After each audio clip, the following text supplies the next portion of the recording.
Merci à tous d'être venus. Mais de rien. Pour le sujet, donc squadrisme italien, premier des faisceaux. Et en introduction, je dirais que certaines personnes s'intéressent davantage au mouvement des idées, et dans le squadrisme, ça en fait partie, mais pas que, parce qu'il y a beaucoup de militantisme en quelque sorte. Et c'est d'ailleurs mon cas de m'intéresser davantage à ces choses-là. Donc là, on va voir autre chose. C'est aussi le cas de Vincent Renoir d'ailleurs. Il s'intéresse davantage à ce genre de choses, mais là on voit un exemple fort d'accession au pouvoir par un peu un contrôle de la rue, entre autres choses. Et c'est le type de sujet qui est passionnant quand on s'y intéresse, puisqu'on a envie de connaître le moindre détail. Au début, j'ai pris peut-être 20 pages de notes et j'ai réduit de plus de la moitié.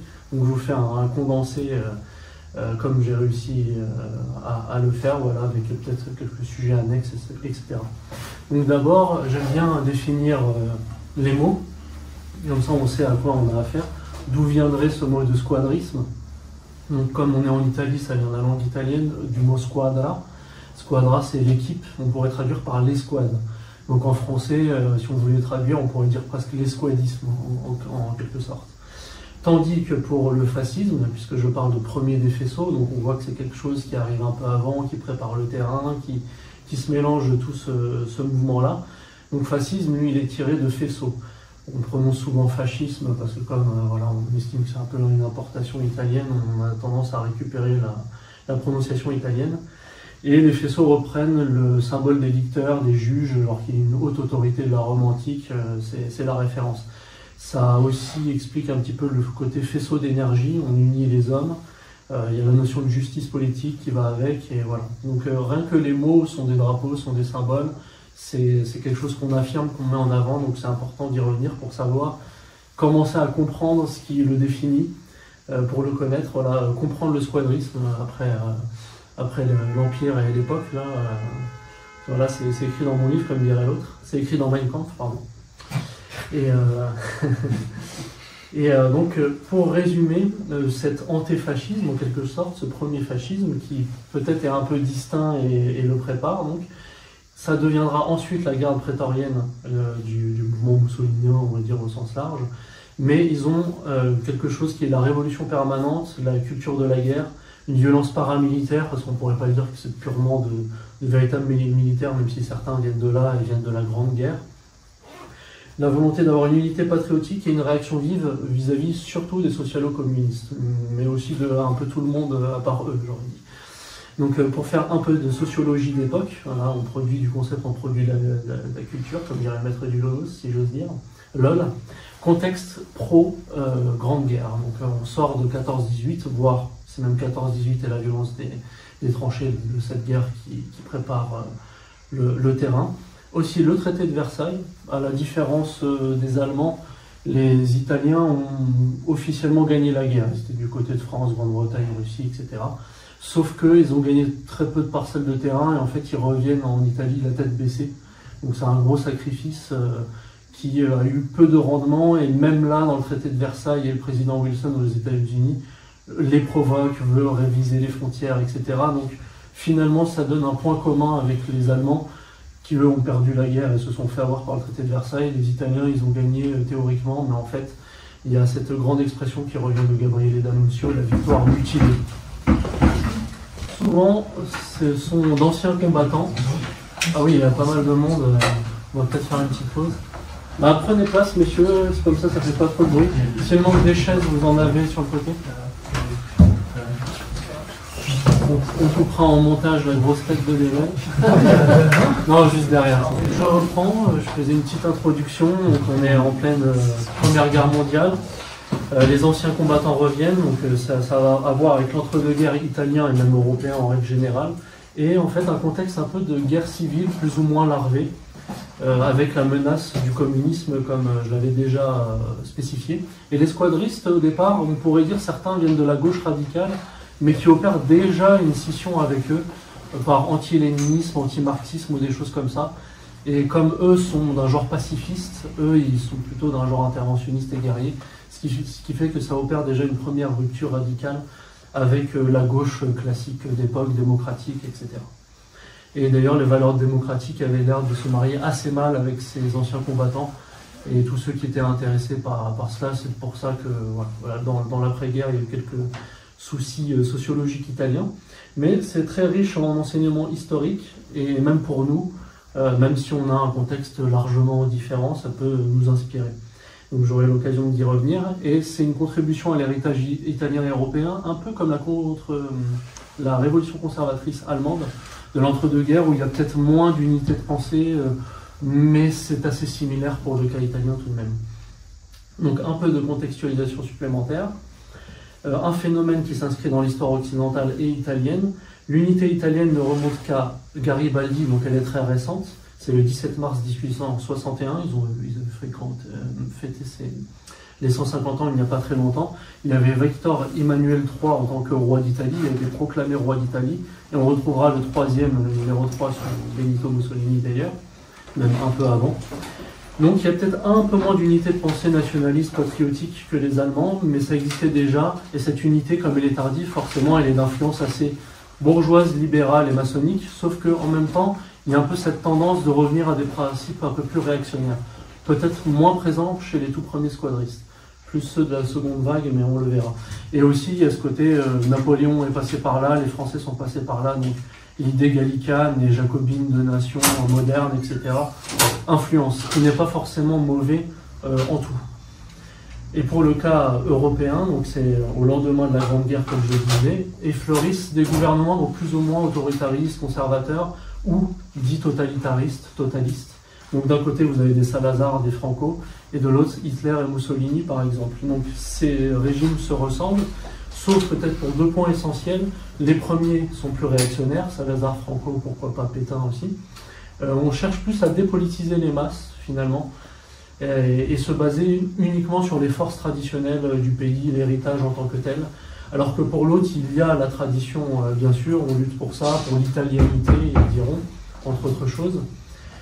Mais aussi cette volonté de politisation des masses et même de mettre en avant les classes populaires, avec un certain dynamisme révolutionnaire. Le mot révolution n'est pas forcément une insulte. Dans la droite traditionnelle et royale, on a tendance à le penser, mais en réalité, voilà, c'est un processus, la révolution. Donc ça peut aller dans un sens, ça peut aller dans l'autre. La notion romantique a introduit plus le côté on fait table rase de tout, ce qui n'est pas forcément le cas en fait. C'est un processus révolutionnaire, on peut très bien remettre en place des idées saines, des idées réactionnaires sur le fond. Et donc ce contexte direct de Grande Guerre, vous avez la Triple Alliance d'abord, qui dure jusqu'en 1915. L'Italie rentre plus tardivement en guerre au courant de cette année-là. Elle garde de bonnes relations avec le Reich, avec l'État allemand, puisque c'est l'allié, le principal exportateur, c'est un allié économique jusque-là. Et elle a aussi un lien avec l'Empire austro-hongrois. Donc vous avez le dernier empire catholique d'Europe qui existe encore à ce moment-là. Mais les nationalistes italiens ont quelques hostilités, notamment vis-à-vis des Autrichiens, parce qu'ils empêcheraient en quelque sorte leur unité nationale. C'est pas par anticatholicisme pur, mais c'est plus pour l'affirmation de soi. Nous dirions nous. Donc dans le contexte, vous avez la royauté, les libéraux, qui ont tendance à être dans le camp pacifiste. Donc ça rejoint également les socialistes en règle générale, qui sont tous pacifistes, voire antimilitaristes pour le cas. Et l'Église à Rome a une certaine prudence, puisqu'évidemment, si on s'en prend à l'Empire austro-hongrois, on s'en prend au dernier empire, donc il faut les comprendre à ce niveau-là. Mais on verra que dans les années 20, 30, 40, finalement, que le nationalisme peut se marier avec la doctrine sociale de l'Église, en tout cas en certains points. Et non, de certains points, mais bien élémentaires et pas minoritaires, disons. Donc ça incarne un élan patriotique post-Risorgimento, qui compte s'étendre un peu sur toute l'Europe. Et les nationalistes ne sont pas du tout partagés entre paix et interventionnistes, ils sont interventionnistes, et c'est ce qui fera la matrice du squadrisme, dont les plus violents seront les protagonistes, et les noms d'ailleurs qu'on connaît même mieux aujourd'hui. L'un des plus violents est Enrico Corradini, je ne sais pas si le nom vous dit quelque chose. Il a vécu entre 1865 et 1931, si bien qu'il a un peu préparé le terrain et connu en partie le régime moussolinien. C'est un petit peu un mélange de Maurras et Barrès, qui a un côté doctrinaire et un côté militant, version transalpine, quoi. Il y a un côté social et national, anti-maçonnique, anticommuniste, anti-plutocratique, en faveur de rétablissement des corps intermédiaires, pour une unité nationale, pour réactiver les gloires de la romanité antique, impériale, ce qui dans le contexte d'époque donne plutôt l'empire colonial, et également la réactivation du catholicisme romain. Et en fait, il a aussi la théorie des nations prolétaires, par exemple, confronté aux nations plutocratiques. Donc c'est un socialisme en quelque sorte qui n'est pas marxiste et qui n'est pas matérialiste uniquement. Et ce qui est amusant, c'est que Jacques Pocard-Dassach le soulignera dans ses doctrines du nationalisme, doctrines au pluriel, puisqu'il traite un petit peu de toute l'Europe. Mussolini finalement a réalisé ce que Enrico Corradini pensait. Il devait connaître l'auteur parce qu'il était très cultivé et connaissait pas mal de choses, le Duce. Mais voilà, sans connaître peut-être tout de Corradini, il a fini par réaliser en fait dans les grandes lignes ce que lui proposait. Et donc à cette époque, germe dans la tête des Italiens un peu ce devoir des peuples à rester, à disposer d'eux-mêmes, donc contre l'Autriche-Hongrie entre autres choses, et une marche en avant contre les démocraties, les réactionnaires de l'époque, le conformisme bourgeois et toutes ces choses-là. Pareil pour Gabriele D'Annunzio, donc qui parle de guerre purificatrice, c'est typiquement des formules qui reviennent très souvent durant cette époque-là. Un deuxième nom qui peut vous dire quelque chose, Filippo Tommaso Marinetti, donc c'est de l'archéofuturisme italien, donc lui un côté très technologiste, moderne à sa façon. Voilà, donc il faisait partie des premières têtes. Hein. Ils sont tous en faveur de l'expansion biologique, tous bellicistes. Voilà, et eux, ils veulent la guerre, mais c'est pas comme aujourd'hui, ils la font aussi, ils sont en première ligne. Hein. Il n'y a pas le côté très planqué, on dirait dans les jeux en ligne, genre style Counter-Strike, les campeurs. Là, il n'y en a pas, ils la veulent, mais ils la font également. Et ça professe un espèce de style. Donc là, on l'aura compris, un socialisme goy, dont j'entrerai un peu plus dans le détail, et plus en faveur des ententes sociales qu'une lutte sociale.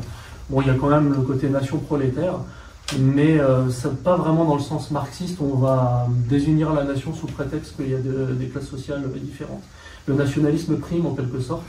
Il y a un genre de vitalisme aussi, si vous voulez, en société, ne pas être grillé en tant que fasciste. Vous pouvez employer ce terme, c'est celui qui passe un peu partout. En fait, le vitalisme, c'est un fasciste qui ne dit pas son nom en règle générale. Il y a un petit côté darwinien, mais pas pour le pire. On va dire que c'est la survie du plus apte.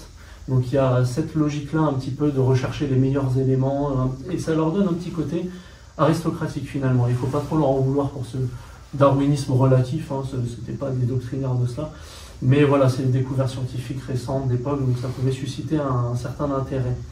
Et puis cet état de guerre permanente qu'ils souhaitent, d'ailleurs on l'a dans la civilisation européenne et non des moindres, avec les Indo-Européens qui eux estimaient que l'état de paix était la dégénérescence par définition, ce qui est le cas des squadristes en tout lieu, en tout temps, tandis que l'état de guerre était finalement plutôt permanent. On doit estimer que voilà, notre société a des conflits internes, a des conflits externes en tout lieu, en tout temps, donc il faut s'y préparer, et voilà. Donc Mussolini a diverses influences, puisqu'il lit beaucoup Georges Sorel, comme quoi la France aussi influence en partie. Il y a du Machiavel aussi sur la force d'État, pourquoi pas un peu de Nietzsche aussi. Il connaissait Joseph de Maistre, bien qu'il en faisait pas son apôtre principal, disons. Et en citant un petit peu, en faisant un peu du Nietzsche, il dit: il y a la lutte entre les peuples que nul ne peut supprimer, mais il y a encore quelque chose de plus que nous ne pouvons pas nous dissimuler, c'est que l'homme est un animal belliqueux, et peut-être le plus belliqueux de toute la zoologie. Je mettrai, pourquoi pas, les références sur mon site après coup, en reliant un peu toutes les citations. Donc Mussolini souhaite entrer dans l'histoire en opérant une première scission, là, puisqu'il sera viré du Parti socialiste italien, entre autres choses. Il fonde Il Popolo d'Italia, c'est-à-dire le peuple d'Italie, en novembre 1914, et ne sera pas isolé puisqu'il est rejoint dès lors par notamment des syndicalistes révolutionnaires. Donc on retrouve Corradini, que j'ai déjà cité, Bianchi, Rossini ou encore Alceste de Ambolis. C'est la fondation du faisceau d'action révolutionnaire contre la dite entente neutraliste. Donc pour la Grande Guerre, l'Italie entre en guerre, je disais un peu tardivement, le 22 mai 1915, sous Victor Emmanuel III, qui fait cette entrée en guerre un petit peu par pression populaire et politique, d'ailleurs, puisque je disais avant, il ne faisait pas trop partie de ceux qui voulaient s'engager. Et donc l'Italie est du côté, bon, je le disais, des vainqueurs. Et la guerre est un peu vue aussi comme une virilisation, quoi. C'est pour ça que là aussi on dit que ça va contre la dégénérescence. Et fin d'année 1915, les Italiens comprennent que finalement cette guerre va durer. C'est un peu comme les Français ou autres. Au début on se dit c'est plié en 2-3 mois et en fait pas du tout.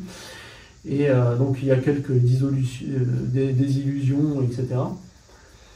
Ensuite, les paysans ne travaillent plus leurs champs et sont envoyés à la guerre, ce qui fait que ça crée une crise économique. Ça fera le terreau du fascisme après, on parlera de fascisme agraire. Les agriculteurs qui sont en état de crise économique, qui reviennent travailler dans leurs champs vides et qui en plus ont été en tant que paysans soldats très mal récompensés. Donc ça a créé un nombre de désillusions. Vous avez la victoire de la 11e bataille de Lisonzo, qui voit naître le corps Arditi. Je vais m'arrêter un petit peu d'ailleurs sur ce groupement qui est un petit peu dans le côté tripartite. Vous avez les squadristes, c'est les faisceaux, et l'Arditi. C'est un peu ces trois groupes qui vont faire le régime moussolinien et l'accession au pouvoir. Donc ce sont des troupes d'assaut fondées le 25 juin 1917, pour un peu situer, et qui contribuaient à la victoire en fait. Donc ce sont des patriotes, des militaristes, et qui ont l'art un peu de régénérer le moral des troupes. Cette victoire mutilée, donc, au lendemain de la guerre, présente, comme je disais, quelques similarités avec l'Allemagne. Donc ils reviennent en perdant, mais également il y a des désordres rappelant Weimar. La classe politique plutôt libérale n'arrive pas trop à organiser. Voilà, il y a une faiblesse libérale, on va dire une chute économique, un chômage généralisé, etc. À part le milieu métallurgique qui pendant quelques années, jusque dans les années 21, va être en expansion parce qu'évidemment c'est la guerre, donc ils construisent plein d'armes et ils tiennent comme ça. Ensuite, il y a quand même un risque d'accession rouge au pouvoir. Alors on va dire, c'est un peu le mythe des rouges qui arrivent aux portes. Le mythe, c'est pas forcément une insulte parce qu'il y a quand même une certaine réalité, même électoralement, ils prennent de plus en plus de place au point de passer légèrement devant les libéraux, ce qui crée quand même on se dit le pays va tomber entre les mains des rouges, ça va être la Russie. C'est le soviétisme, c'est l'asiatisme, on disait à l'époque, comme ça fait vraiment référence à l'Est, au continent plus asiatique qu'européen. Et vous avez donc des revendications ouvrières, des actions violentes, des occupations d'usines, des grèves, tout ce qui est grévisme, c'est le socialo-communisme en règle générale, ce qui fait que les squadristes et les fascistes vont passer pour des gens qui stabilisent un petit peu le pays en remettant les gens au travail, en les empêchant de manifester, mais tout en améliorant également leurs conditions sociales, parce qu'autrement, ça serait quelque peu problématique, on va dire. Donc vous avez le Parti communiste aussi qui est créé en 1921, et même si ceux qui le font, qui sont présents, sont déjà des socialistes de la première heure et radicaux, vous avez plusieurs noms qui peuvent vous dire quelque chose, notamment Antonio Gramsci, je pense, qui a fini dans les geôles mussoliniennes, Angelo Tasca et Palmiro Logliatti. Autre réaction, donc avec ces paysans mal récompensés, je disais c'est la naissance du fascisme agraire et le terrain premier du squadrisme. Ça témoigne un peu de la violence de la Première Guerre mondiale, des tranchées, et aussi une partie de la doctrine fasciste italienne. Souvent, on donne une supériorité morale à la campagne sur la ville. Ça n'est pas un sujet tranché, comme je disais avec Marinetti, c'est peut-être un petit peu plus technologiste, archéofuturiste et tout ça. Donc, dans le fascisme, autant vous avez des sujets, c'est presque un dogme, comme la femme mère, la nation, le bien collectif qui prime sur le bien particulier, tout ça c'est inhérent au fascisme, c'est total. C'est pas d'ailleurs un point fasciste, le dernier c'est très thomiste, donc en relatif à saint Thomas d'Aquin. Mais il y a des sujets qui ne sont pas tranchés, même quelque chose comme sur les femmes, on c'est un peu flou, on se dit allez la société conformiste, est-ce que leur donner plus de place, un peu, on pouvait essayer à l'époque, c'était très multiple sur certains sujets comme celui-ci, et la campagne et la ville, entre autres choses. Donc j'allais dire que je parlais un petit peu des Arditi. Donc l'arditisme, c'est quoi? Une élite un peu à part. Leur création se fait en 1917, et elle diffère du squadrisme pur jus. Ils ont leur propre tenue, leur propre langage, ils pratiquent une extrême violence, mais ils adorent le combat rapproché et de nuit, le surin, donc les coups de couteau. Mais c'est pas des Abdelaziz d'Italie, je vous rassure, c'est pas Abdelo Azizo. Voilà, il ne faut pas confondre avec la France actuelle. Mais voilà, pour m'attarder un petit peu sur cette organisation, vous avez pour l'intégrer des tests physiques et psychologiques, donc ça fait assez moderne finalement. Et un des tests premiers, c'est presque d'avoir une bonne réaction face à un envoi de grenade qu'ils adorent, la TVNO. En fait, elle n'est pas spécialement mortelle, mais elle est extrêmement bruyante et même paralysante. Ça fait un tel bruit, ça vous fait tellement peur que vous ne bougez plus. Alors eux, leur attaque, c'est d'envoyer ça, de passer dans le dos, d'aller au poignard et de faire un massacre, quoi. Et ils y arrivent très bien. Donc l'entraînement, c'est typiquement des choses un peu d'élite. On essaye de recharger, démonter une arme le plus rapidement possible pour être le plus efficace à tout moment. Savoir tirer en mouvement et sur une cible en mouvement, parce que si vous faites quelque chose comme du club de tir, même moi qui ai pratiqué la chasse, j'ai une assez bonne précision. Quand je ne bouge pas et que la cible ne bouge pas, c'est très facile. Quand l'un des deux bouge ou les deux en même temps bougent, la difficulté est décuplée par je ne sais pas combien. Ça n'a rien à voir. Donc là, il faut un entraînement vraiment d'élite, sur les cibles amovibles et tout ça. En cas d'alcamie, donc ça veut dire réduction de l'activité, on remplace la guerre par le sport. Il y a un petit peu cette conception de la sueur et par le sang, c'est surtout la boxe qui pratique d'ailleurs. Et bon, après il peut y avoir de la pêche ou des petites activités un peu plus calmes, mais même la pêche, ils vont utiliser la grenade TVNO, donc c'est un petit peu la balance dans l'eau, il y a tous les poissons morts qui remontent, et c'est très facile mais très, très efficace. Une petite citation, une devise favorite de l'école des Arditi, ils disent « La sueur et le sang d'aujourd'hui peuvent demain te sauver la vie ». Ils sont répertoriés par la police, gendarmerie italienne, comme dans l'onglet criminalité, mais petite criminalité. Aujourd'hui, ça serait dans une grande criminalité, hein, si on fait le parallèle, c'est pas possible. Mais voilà, c'est demandé avec du volontariat, du charisme, parce qu'il y a quand même des élites, on dirige des troupes en règle générale. On va être amené à le faire du moins. Et des fois, ils se trouvent en conflit avec, de manière locale, contre des policiers, des gendarmes qui laminent physiquement. Il y a aussi ceux qui ferment les yeux un peu sur leur meurtre, soit parce qu'ils sont d'accord avec eux, soit par crainte. Il y a un petit peu les deux, quoi. Mais voilà la réputation extérieure, qui n'est pas fausse d'ailleurs. Ils sont assez indisciplinés à leur façon, bon, c'est quand même paramilitaire, hein, mais indisciplinés, dangereux, et le sentiment d'être au-dessus des lois, ce qui est tout à fait vrai.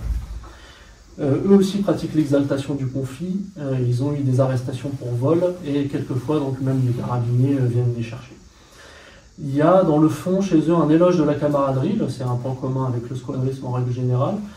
Au début on est formé en binôme jusqu'à ce que la mort nous sépare, donc c'est par groupe de deux jusqu'à ce que mort s'en suive. Après cette tactique est un petit peu abandonnée, et ils voient la guerre comme une fête, c'est-à-dire que avant, pendant, après avoir tué, ils sont capables de rigoler, de chanter, etc. Ils inventent même des chants propres, comme le feront les autres mouvements nationalistes et même autres d'ailleurs. Mais voilà, la guerre est un peu une fête, ils arrivent à chanter en communauté et ils transmettent un petit peu ce savoir aux autres en fait. Donc pour l'habillement, je vais vous citer un peu l'ouvrage que j'ai utilisé pour cette conférence, pour employer le bon terme, parce qu'il aime bien mettre accoutrement. Normalement, accoutrement, on l'utilise pour un habillement ridicule.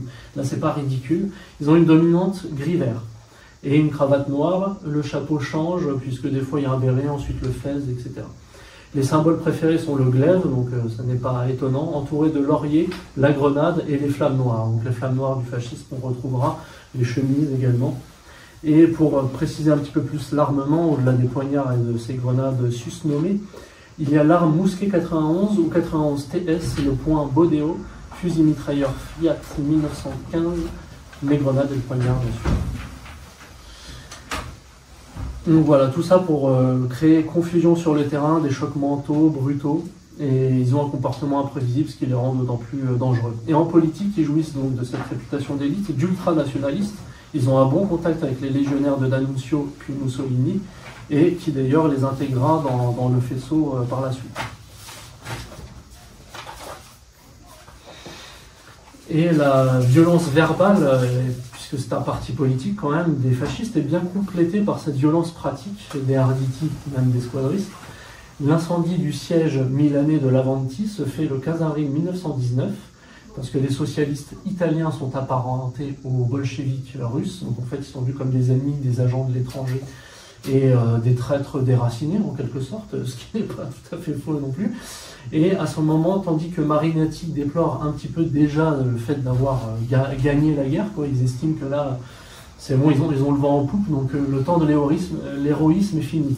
Le fait de gagner finalement le dérange un petit peu, puisqu'il y avait un petit côté romantisme politique désespéré, on luttait contre tout le monde, on ne va pas y arriver, etc., mais on lutte quand même.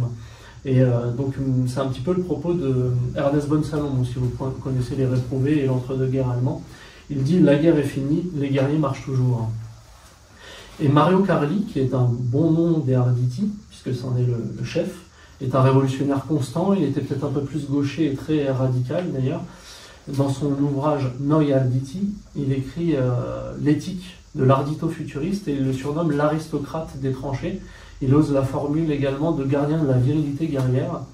Et ils transmettront donc ce savoir aux squadristes qui sont un peu leurs inférieurs, plus numériques, et qui tiennent les régions italiennes d'alors, en quelque sorte.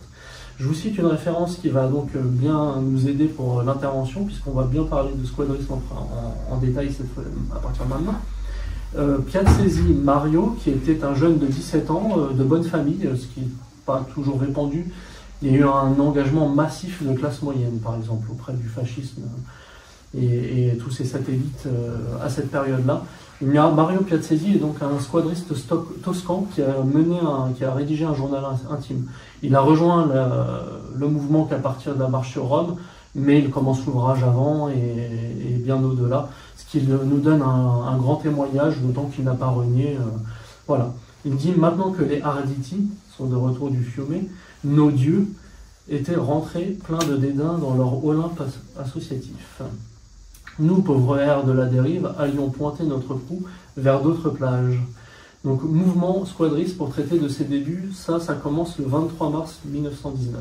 C'est sa date anniversaire, donc chers élèves, à vos stylos si j'ose dire, avec la création du Fascio di Combattimento, donc c'est les faisceaux de combat qui sont auprès de Mussolini, voilà, ceux qui pratiquent un activisme presque absolu, quoi, et qui a une doctrine assez imprécise au départ. Il y a moins de corps de doctrine, c'est moins théoricien, c'est plus la réaction intuitive, l'anticommunisme, le patriotisme, des choses comme ça, mais très salvateur, surtout voilà, vis-à-vis du danger urgent en quelque sorte qui y a.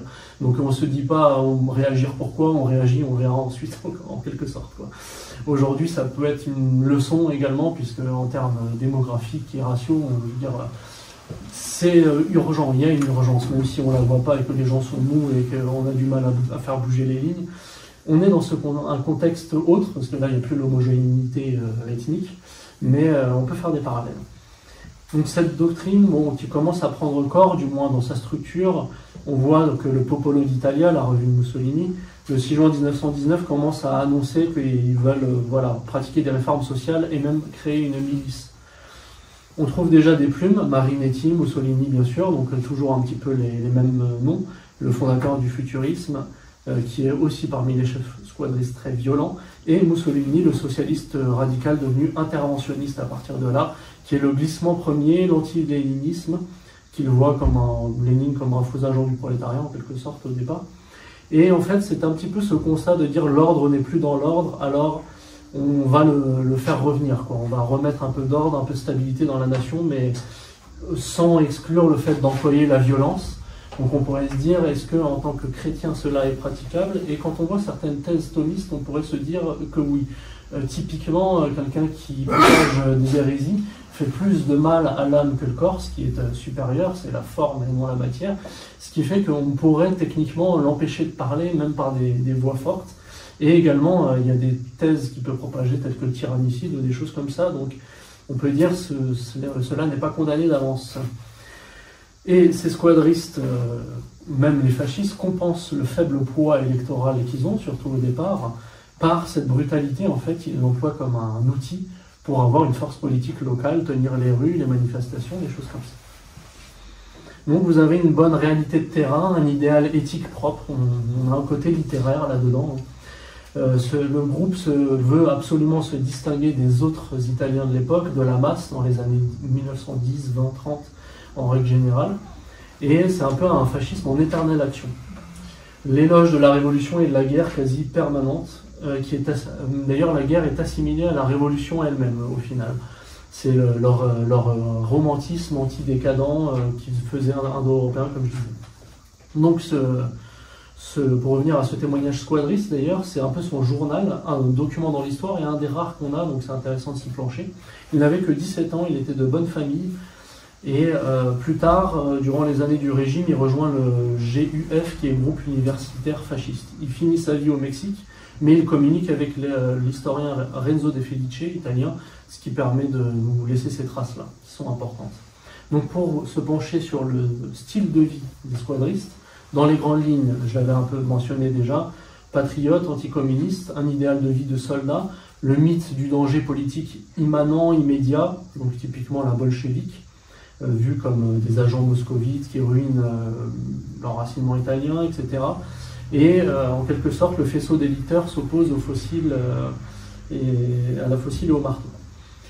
Anticonformisme bourgeois aussi, pour citer Piazzesi, enfin ce qui parle de lui, développe alors, en plus de son anticommunisme en formation, des sentiments de méfiance, voire de mépris à l'égard de la bourgeoisie qui ne veut pas combattre et préfère rester chez elle. Il désigne ses membres inactifs avec l'appellation de bien-pensants, qui est une formule qu'on retrouve en français avec Georges Bernanos, entre autres choses. En italien, on dit ben pensanti. Il reconnaît à l'ennemi une certaine organisation esthétique, il y a quand même le respect de l'ennemi, bien qu'on veuille le détruire, bien sûr. Et on se distingue entre militants et la masse. La masse patriotique italienne, elle a les drapeaux tricolores, donc le vert, blanc, rouge, qui déjà, côté moderne, on évite de représenter l'armoirie de Savoie, c'est-à-dire la référence au roi d'Italie dessus. Tandis que eux, ils ont pour les militants le drapeau noir. Entre militants et population, il y a cette distinction, mais dans les deux cas, c'est patriotique. En termes économico-social, je le disais, la classe moyenne a eu un engagement massif. En fait, la classe moyenne a ce côté un peu intermédiaire, on est à la fois un petit peu prolo, un peu bourgeois. On arrive à comprendre les deux, à analyser. Je pense que ça donne un type d'homme assez particulier qui dézoome et qui voit un petit peu la situation globale. Et en effet, ces types de mouvements ont intéressé particulièrement ces personnes-là. Mais une classe moyenne qui rejette l'idéal démocratique, évidemment. Donc il y a du vrai, mais il n'y a pas que ça. Il y avait aussi des paysans, comme on le disait, toute classe. Mario Piazzesi, lui, était de bonne famille. Et donc en soi, on ne peut pas la réduire qu'à une chose non plus. Et ça n'est pas non plus l'armée de réserve du capital, voilà, parce qu'il y aurait tant de choses à dire de ce point de vue, mais le marxisme a tort, ou alors c'est très partiellement vrai. En soi, c'est ni droite ni gauche, on vise la troisième voie unitaire, très combative, et dépassant la situation au prix du meilleur un peu. Il y a un peu de Hegel là-dessus, quoi. D'ailleurs, le mouvement fasciste a tendance à reprendre le meilleur un peu de toutes les périodes, l'Antiquité, le médiéval et même le contemporain. Parce que le royaliste ferait peut-être moins, il prend que le médiéval et rien du tout du contemporain. Et généralement ne tire pas trop les leçons même de la fin de la monarchie française. La Révolution elle-même, je ne dis pas, a apporté beaucoup de bien, mais dans tous les tourments qu'elle a fait, il y a du vrai, on va dire. Pour la mystique et la culture propre, donc ils s'inspirent un peu de la discipline de l'armée, bien que ce soit paramilitaire. Ils ont des tenues propres, ils adorent le bellicisme, la guerre régénératrice, l'unité et l'amitié virile. Chez les révolutionnaires conservateurs allemands, vous voyez systématiquement cette expression. Je suis très mauvais germanophone, donc je ne dirai pas le mot, mais c'est un thème commun. Et la violence résolutive qui est vraiment omniprésente. D'ailleurs, Mussolini aime bien employer des formules un peu chirurgicales, comme action, des choses comme ça. La chirurgie a cette particularité d'être... C'est à la fois quelque chose où on restaure et qui est très violent d'ailleurs. Pour la Première Guerre mondiale, vous recollez des mains, des visages, des choses comme ça. Et ça a donné des avancées scientifiques considérables qui aujourd'hui sont utilisées à très mauvais escient, puisqu'elles permettent de faire des transsexuels. Voilà, des fois, ça commence bien et ça finit très mal. Mais voilà. Donc voilà, ils ont une symbolique propre, une esthétique propre, des chants propres, exactement comme les Arditi, mais ça se mélange et se distingue en même temps, quoi. Ces ennemis sont les rouges et libéraux, vous l'avez dans toute l'historiographie squadriste. Et en même temps, ils sont opposés à la situation et au régime actuel, donc au régime libéral. Ils ont bien tout le monde dans le viseur, en quelque sorte. C'est un peu du seul contre tous, on va tous vous attraper, quoi. Et il y a une méfiance longue et naturelle vis-à-vis des hommes politiques. C'est pour ça que même Mussolini lui-même aura quelques difficultés à se faire respecter, puisque quelque part, il est aussi un homme politique. Et l'idée de barrage socialo-communiste naît à cette époque, barrage socialo-communiste et démocratique et libéral, donc les deux naissent en réaction à ce mouvement, et on le voit encore aujourd'hui. Quand nos ennemis s'inspirent de ce genre de choses, on voit bien que c'est un héritage. En fait, ils s'inspirent de l'antifascisme, et l'applique même au RN d'aujourd'hui, qui a de fascisme à peu près 0,5%. Mais on voit que ça marche. L'unité républicaine, l'arc républicain menacé, etc., c'est très efficace. Ils ont bien appris de leur défaite. Ça, on ne peut pas leur reprocher. J'en viens à un élément historique important pour le squadriste, c'est la crise du Fiume, entre 1919 et 1926. La question a dû être réglée, et c'est un élément marquant de l'après-guerre, après Première Guerre mondiale, italien, puisque cette ville slovène est peuplée en bonne partie d'Italiens. Comme ça crée quelques fractures ethniques à l'intérieur de la nation. C'est un petit peu comme les Allemands des Sudètes en Europe de l'Est. Voilà, l'Allemagne est intéressée par la situation de ses ressortissants en quelque sorte. Donc là, c'est pareil avec les Italiens dans les frontières slaves, dans les Balkans qui sont multiethniques par définition. Et ils entrent dans la ville le 12 septembre 1919 pour le rattacher à l'Italie, honorer la victoire qui a été amputée en revenant par le traité de Versailles, comme je disais. Et c'est vu comme un processus patriotique italien, donc un peu post-Risorgimento. Mussolini se nourrira toujours un peu de cette image-là, un peu poétique, un peu voilà, le fascisme romantique en règle générale. Et l'aventure fiumaniste se termine en progressisme paradoxal. Il y a un peu trop de libération sexuelle, on va dire, à ce niveau. Tandis que les fascis, les faisceaux, ne vont pas cesser de se droitiser ensuite. C'est un peu les squadristes de seconde vague qui sont plus réactionnaires. Et on le verra même dans le Mussolini, où on condamne la nudité ou des choses comme ça. Ce qui était bien moins le cas chez Gabriele D'Annunzio, par exemple. Dans leur éthique, il y a le mépris de la mort et l'héroïsme à toute épreuve. Ils se liguent avec les Arditi. En fait, vous avez les démobilisés de la guerre, vous avez les étudiants qui n'ont rien connu, mais qui sont fascinés, qui rejoignent le mouvement. Vous avez différents profils comme ça, nationalistes, anarcho-syndicalistes. Et on y invente au Fiume le cri de Eia, Eia, Allala, qui est très présent dans le fascisme italien, vous l'avez même dans les chants. Si vous écoutez même l'hymne du régime, Giovinezza, qui signifie jeunesse, vous l'entendrez selon les versions peut-être. D'Annunzio discours et en fin de discours, la foule criera à noi, ce qui signifie à nous et qui est encore un cri de guerre qui sera assimilé dans le fascisme. Il crée ensuite un banditisme local, enfin bon, c'est surtout de la part des Slovènes, ce qui fait que ce sera difficile de régler la question du Fiume, surtout par le régime libéral italien, et c'est l'État fasciste, une fois au pouvoir, qui réglera la question. Donc vous avez deux traits qui sont tirés essentiels, le patriotisme et l'activisme post-Risorgimento, avec cette fois-ci une lutte intérieure aussi, on n'en voit pas les Italiens à l'extérieur, c'est vraiment les soucis à l'intérieur de l'Italie, et on essaye de le purifier sur Risorgimento de ses tropismes étrangers, influence des Lumières, il y a l'hostilité à la Révolution de 1789, parce qu'en partie, c'est pas notre esprit, mais en plus, ça vient des Français et pas de nous, il y a cet esprit-là, et un peu exporté par le bonapartisme. Et un patriotisme qui ne se réfère pas au roi d'Italie, comme je le mentionnais. Il y a cette fusion patriotique ensuite qui intéresse la moyenne bourgeoisie, puisque en fait les squadristes, en réglant le compte des rouges sur le terrain, provoquent paradoxalement pas une certaine stabilité dans le pays. Il y a moins de grèves, ce qui fait que ceux qui détiennent des terres, des entreprises, des choses comme ça, finalement apprécient pour ce qui est de cette bourgeoisie, on va dire, nationale et enracinée, comme ça existait à l'époque, peut-être moins aujourd'hui. Je laisse de côté la question, est-ce que la bourgeoisie, si elle pouvait être déracinée, elle serait déracinée tout court. Mais voilà, à l'époque, pour faire fructifier son entreprise, on était obligé d'être attaché au sol quand même, donc ils offraient du travail quand même au peuple, on va dire. Et nos petites distinctions avec cette bourgeoisie internationaliste. À chaque victoire, ils mettent leur symbole, il y a un côté très affirmatif, et même parfois une bénédiction des fanions. Ça venait un peu d'une demande des femmes que Mario Piazzesi raconte, où elles avaient cousu ça pour les combattants sur place, et elles tenaient à ce que des clercs à Florence en fassent la bénédiction, comme on peut faire une bénédiction d'objet, avant de le distribuer. Donc eux qui adorent secouer leur monde, parfois forcer les tenanciers à rouvrir boutique. Il fallait montrer que la ville vit et qu'elle était patriotique. Donc tout ça, c'était encore dans le cadre d'empêcher le grévisme. Donc on fait battre le drapeau des enseignes et on les force à rouvrir, même parfois sous la menace. Par exemple, pour en citer une, Hissez le drapeau aux bandes de fils de pute, ou ce soir on fera des côtelettes de vous. Voilà ce qui pouvait être lâché sur le terrain.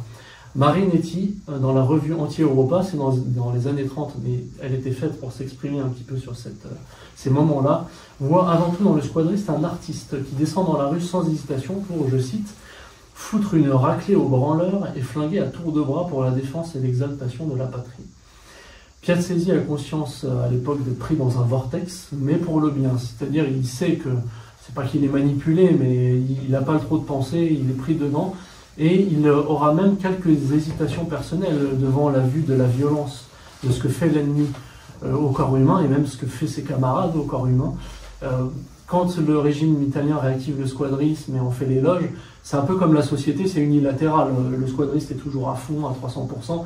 Évidemment, quand c'est incarné par des hommes, il y a toujours l'hésitation, la peur, ça se mêle de mille et une émotions. Mais c'est ça qui est intéressant dans son témoignage, c'est qu'on a l'impression voilà, de vraiment être incorporé au récit. Mais voilà, il est toujours animé en plus par l'amour sincère de la patrie, un petit côté la terre et les morts de Barès, encore une fois. Pour donner une autre citation de Piazzesi, on peut former des escadrons de 8 ou 10 hommes, mais qu'ils aient des couilles. On place comme chef un ardito qui enseignera aux jeunes, et comme on fait, c'est vite dit. Quand un cortège rouge déboule, on jette dedans 2 ou 3 grenades, et ensuite on travaille au poignard. Faisons la constituante, faisons la République, faisons Dieu sait quoi, mais faisons quelque chose de solide qui vivrait du sang de nos morts, qu'ils ne soient pas morts pour rien. Oui, voici le mouvement pour nous, les jeunes, sans préjugés, révolutionnaires et vivants. La section locale florentine sera baptisée la Disperata, ce qui veut dire la désespérée, et c'était le nom de la garde rapprochée de D'Annunzio, donc la référence et l'hommage est là, et ça transmet encore un petit peu cette négativité de la vie qu'il y a, cette lutte romantique dans le squadrisme. Il y a une tentation donc anarchisante un peu chez eux, il y a le côté on n'obéit à rien, mais qui est tempéré par le groupe, par la communauté et le patriotisme. Dans les chants, ils lancent la mode des stornelli. Je ne connaissais pas le mot, parce qu'en italien, un refrain, on dit ritornelli. Et en fait, c'est un refrain court et percutant, donc il faut que ça moque l'ennemi, que ça moque l'État, la mollesse générale, le roi, et que ça fasse l'éloge de leurs principes, de la violence et tout ça.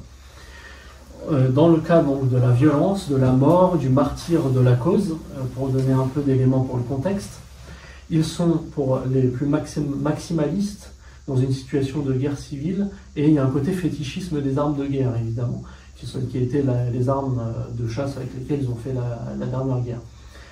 Il y a aussi le principe de la vengeance du squadriste tombé, qui durcit toujours les troupes, ça on se galvanise pour les venger. Ça témoigne de la violence paroxystique de la guerre de laquelle un certain nombre d'entre eux reviennent, et inaugure une forme nouvelle de terrorisme politique. C'est vrai qu'il faut admettre que c'est vraiment du terrorisme qu'ils emploient, hein. Il n'y a pas vraiment d'autres mots, quoi. Mais un totalitarisme qui est organique. On le voit bien dans la démocratie quand elle mute en dictature, un peu comme dirait Tocqueville. Il y a un petit côté totalitariste, sauf que c'est version mécanique. On assemble des trucs, on sait même plus qu'on dirige des hommes, quoi. On a l'impression d'être une intelligence artificielle en quelque sorte. Donc les squadristes bénéficient parfois de complaisance. À Crémonée, par exemple, les autorités locales ferment les yeux sur toutes les violences qu'ils font, à l'égard notamment de catholiques, mais de catholiques démocrates, c'est-à-dire progressistes. Il y avait une famille qui siégeait bien là-bas, qui était les Miglioli. Une forme de socialisme italien est assaillie aussi en pleine nuit, ce qui cause 55 morts, 20 blessés, donc quelquefois ça fait quand même un sacré carnage. Et une pratique retenue que vous connaissez peut-être si vous écoutez Méridien Zéro par exemple, ou que vous êtes intéressé à l'entre-deux-guerres italien ou allemand, c'est le fait d'utiliser l'huile de ricin. C'est une plante cultivée en Italie qui est bonne pour le transit, quand elle est assimilée à peu de dose, hein, quand même. Elle vient d'Afrique et d'Inde, mais elle était incorporée en Italie. Et en fait, si vous en prenez trop et que ça vous fait mourir de diarrhée à plus ou moins à court terme, disons. Donc, je cite une conclusion. Nous trouvâmes que cette méthode avait du bon, car elle enlevait radicalement aux gens ainsi punis toute possibilité de passer pour des martyrs héroïques, nous dit Ernest von Salomon encore une fois. Le régime fasciste abandonnera cette pratique tout de même pour continuer de garder l'utilisation du bourrin qui a toujours été pratiquée, parce que c'était jugé plus viril. On l'emploie, en italien on dit le manganello, et en effet ils adorent cette utilisation, et en général on attrapait un communiste en particulier en place publique, on le corrigeait sous les yeux de tous, en règle générale jusqu'à ce que mort s'en suive, peut-être moins au début, mais plus on avance dans les mois et années, plus la violence monte et plus ça finit en hémorragie cérébrale, etc. Donc sur le thème nos morts, le rituel apporté aux héros morts, en quelque sorte le martyr du fascisme, pour chaque mort et blessé, on le sanctifie en quelque sorte. Il y a presque un aspect ritualiste, et on en profite, double emploi, de diaboliser l'ennemi également au passage. L'ennemi à chaque fois est montré comme couard et tapis dans l'ombre. Il faut que ce soit un peu heureux, il fuit et il faut aller le débusquer en quelque sorte. On dépeint chaque cadavre et notamment comment il est mort pour en dénicher la maltraitance. Voilà, l'ennemi est un monstre, etc. C'est toute une propagande qui est très utile dans l'utilisation squadriste et mussolinienne ensuite. Et également permet de rendre hommage, ce qui est un peu une brève trêve avant la tempête, puisque la vengeance arrive. Je vous cite quelques éléments. Le cas de Amos Maramotti, étudiant fasciste de Turin, mort dans la nuit du 21 avril 1921, ou sous les coups de communistes, décédé des suites graves d'une grave blessure à la tête causée par l'explosion d'une grenade, le fascio de Reggio par l'explosion d'Émilie-Romagne, rend hommage à sa jeune personne en finançant une grande stèle de marbre sur laquelle seront gravés les derniers mots laissés à sa mère par lettre. Par ailleurs, son nom est désormais associé à une nouvelle squadra, la Maramotti, et son nom figure cousu sur les fanions tricolores du faisceau de combat local. Sur sa stèle de marbre apparaît une femme tenant un flambeau allégorie de la victoire, un faisceau de litteurs et son portrait, ainsi que la lettre écrite pour sa mère, par sa mère. Maman, je vais peut-être mourir. Ah non, pour sa mère, pardon. Maman, je vais peut-être mourir, ne pleure pas, mais sois fier de ton fils, vive l'Italie, vive le fascisme. Autre exemple, le squadriste milanais Cesare Meloni est tué le... Ah oui, Meloni comme... je crois que c'est pas comme le nom de la populiste, parce qu'il y a deux L. Je crois que L, il n'y en a qu'un seul. Elle a dû le changer, elle a eu peur. Donc le 3 août 1922, à 26 ans, son décès est commémoré par une lettre que sa mère envoie aux compagnons du mort héroïque. Et là, c'est dans l'autre sens. Je ne saurais trouver des motifs de réconfort si je n'avais pas la certitude que sa vie participera désormais à faire grandir une auréole de gloire patriotique, et que son sang versé sera un exemple. Donc mère courageuse, parce qu'elle a quand même perdu son fils, elle arrive à en faire une utilisation élogieuse. Et là, on a une utilisation typique du régime, au niveau de sa propagande politique. Propagande, elle est là aussi pas forcément une insulte. C'est la femme mère, son rôle est mis en parallèle, femme personnification de la nation en quelque sorte. On fait une liaison entre mère et patrie, puisqu'elle porte la vie et l'engendre. Un peu une figure entre le sol et le ciel, pour lequel les squadristes luttent en première ligne. Donc animé par l'amour de la mère, de la patrie, de Dieu, c'est comme une liaison logique et naturelle qui viendrait d'un même coup. Et un petit peu anime un peu quelque chose d'assez masculin dans notre univers mental, qui est qu'avant de mourir, on dirait maman avant de mourir. Et les fascistes emploient très souvent, ce qui arrive parfois, mais bon, c'est pas vrai, c'est rarement vrai, c'est rarement véridique. On cite, quand il y a un mort d'ailleurs, son nom, et le groupe répond presente, ce qui se fait très beaucoup dans les milieux nationalistes. Aujourd'hui, on connaît la pratique. Ça a à voir bien avec la civilisation européenne d'ailleurs, où le héros est en quelque sorte mythifié. Comme on pouvait le faire dans la mythologie gréco-romaine, certains pensent cela des héros et des dieux, où c'était finalement d'anciens hommes qui se sont montrés, et pour garder leur mémoire, on le glorifie dans la tradition orale et ensuite écrite. Donc dans cette culture des morts, cette mystique civique en quelque sorte, un petit peu comme les Japonais ont leur shintoïsme, c'est un peu leur religion civique, on va dire, c'est pas tout à fait cultuel, permet de fonder la communauté, de l'enraciner dans la politique, et c'est dans la politique spectacle du régime qui arrivera après. Et un romantisme politique, un autre auteur d'Ars Magna fait des parallèles avec Rousseau. Je ne suis pas d'accord en tout, mais c'est sûr qu'il prend une grille de lecture fasciste et 11 sujets, et il dit que ça se marie plutôt bien, quoi. Donc Rousseau est en fait en quelque sorte un peu un fondateur du romantisme, il est un peu en avance sur son temps, et c'est le 19e siècle qui aura sa série d'auteurs, en commençant peut-être par Stendhal, je ne sais pas. Un autre cas que je vous cite de Bologne, donc Émile Romagne. Dino fit s'agenouiller la population de Grosseto, priée de s'assembler sur la place de la cathédrale pour expier les méfaits des Rouges. Je revis Léopold II de Toscane avec le talon écrasant le serpent de la malaria. J'ai pensé que cela s'appliquait aussi à nous qui avions écrasé le serpent rouge. Donc le squadriste est vu un peu comme celui qui guérit la nation. La guérison est un thème très important également dans la civilisation européenne et indo-européenne, puisque le mot, la racine med, existe chez eux, et chez nous elle donne même en français médical, par exemple. Donc c'est intéressant. Et d'ailleurs il incendie, alors aujourd'hui on utilise la crémation, il incendie généralement ce qu'il rejette, donc notamment les locaux socialo-communistes.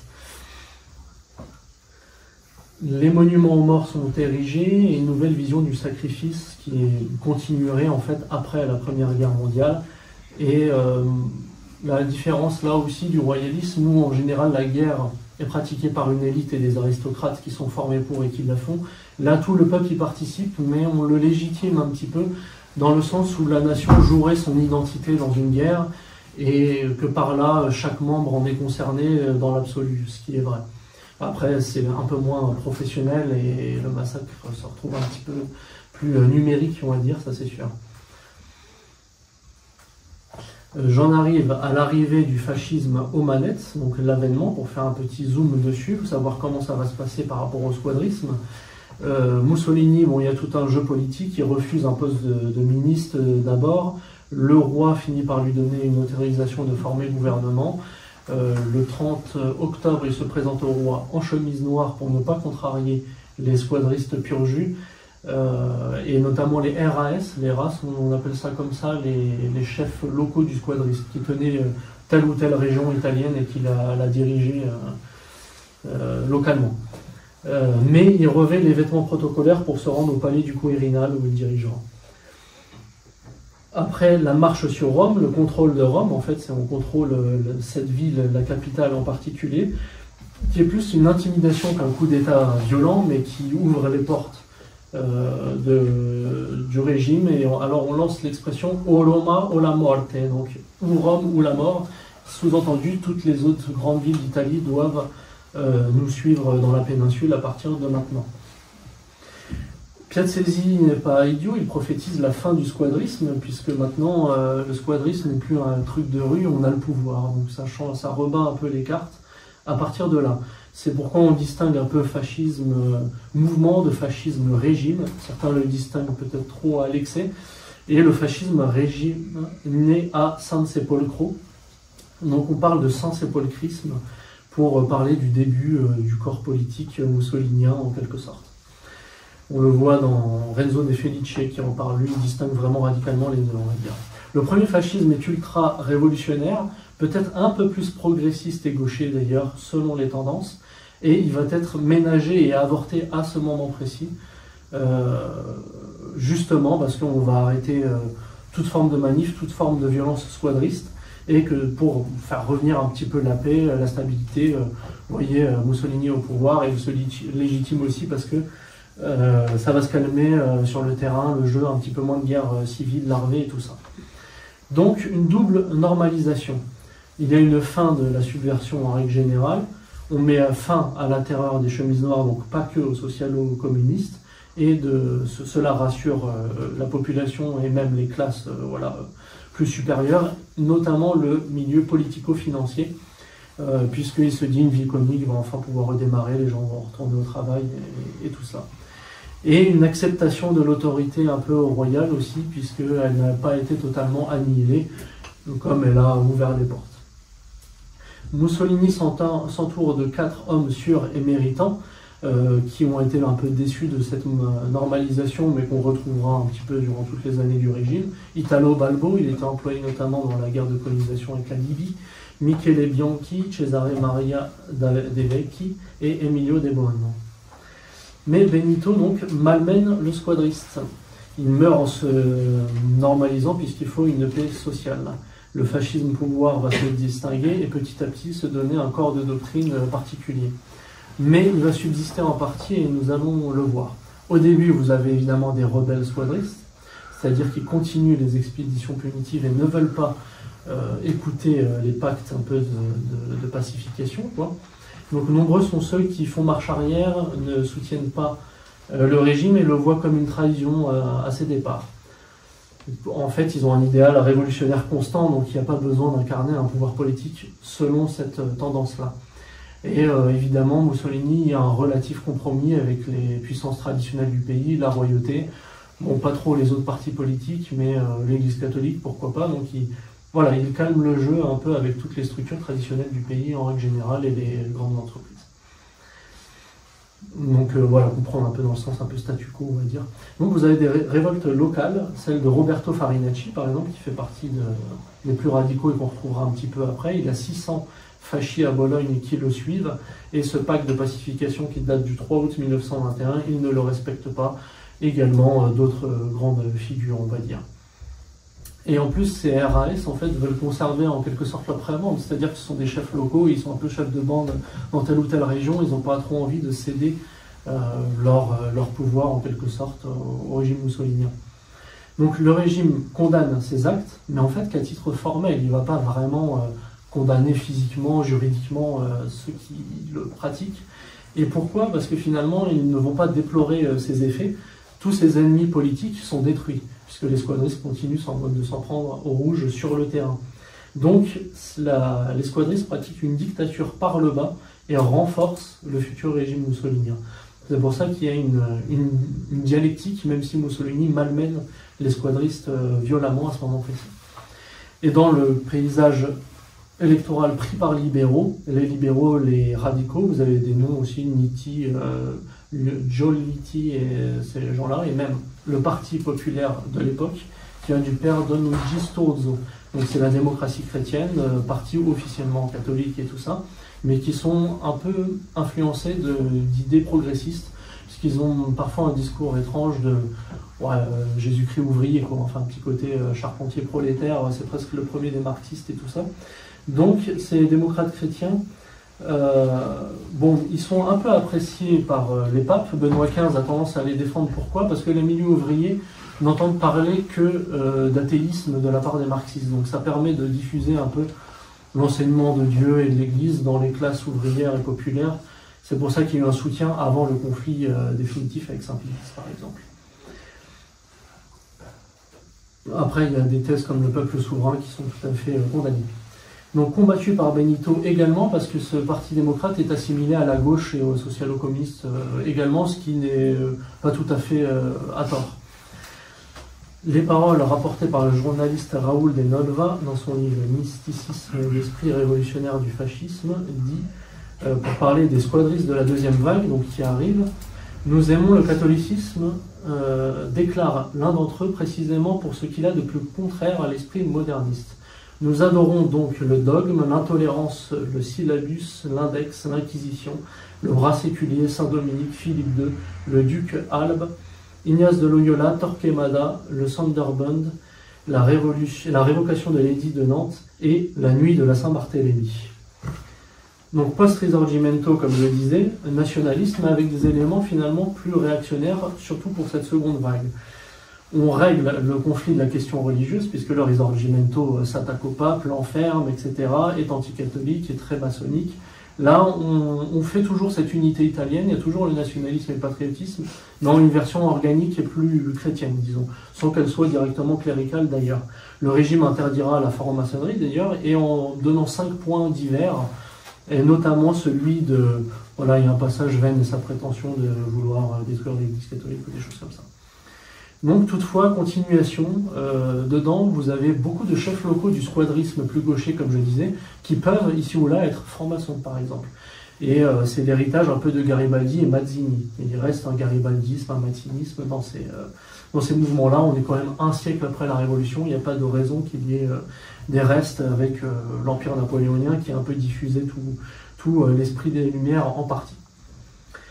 De même qu'en France, un nationalisme influencé des Lumières s'est développé, il y a eu tendance à se fermer à cette influence. Vous pouvez avoir même le francisme, finalement, de Marcel Bucard. il accepte en partie l'héritage de 89 et de la Commune de Paris, surtout pour l'aspect militant, si vous vous intéressez à ces textes. Eh bien, en Italie, le socialisme internationaliste mute en quelque sorte en socialisme nationaliste, incarné par Benito Mussolini, le national-socialiste, ces choses-là. Donc l'ère post-Risorgimento, qui était plus patriote bourgeoise, administrative, etc., laisse place à une république peut-être certes, mais plus nationaliste, organique, moins dégénérée.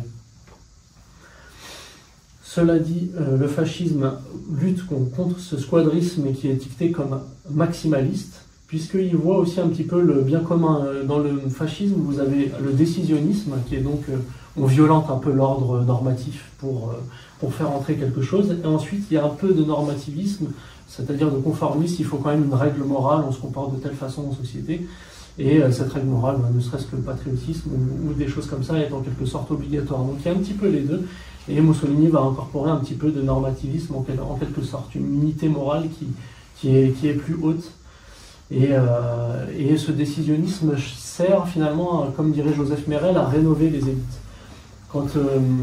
Voilà, un petit peu comme dans la vie d'un homme, il y a la jeunesse, on s'affirme un peu, on a besoin de se définir, de se découvrir, on balance les fanions, les drapeaux.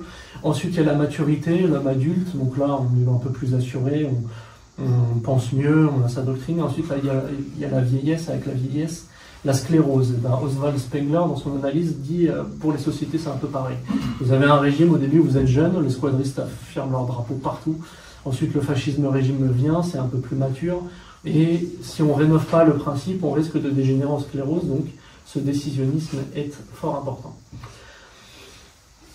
Le fascisme et la monarchie, c'est un titre un peu de Joseph Merel d'ailleurs, mais ça incarne bien les années 20 en fait en Italie à ce moment-là, puisque le roi ouvre, Victor Emmanuel III, les portes au fascisme, et même Mussolini a des sorties sur la diarchie, c'est-à-dire un système à deux, c'est pas la monarchie, monoarchie, c'est la diarchie. Il dit, c'est un peu en quelque sorte, voilà, en substance, le système de la chambre à coucher avec deux lits idem, un truc du genre, quoi.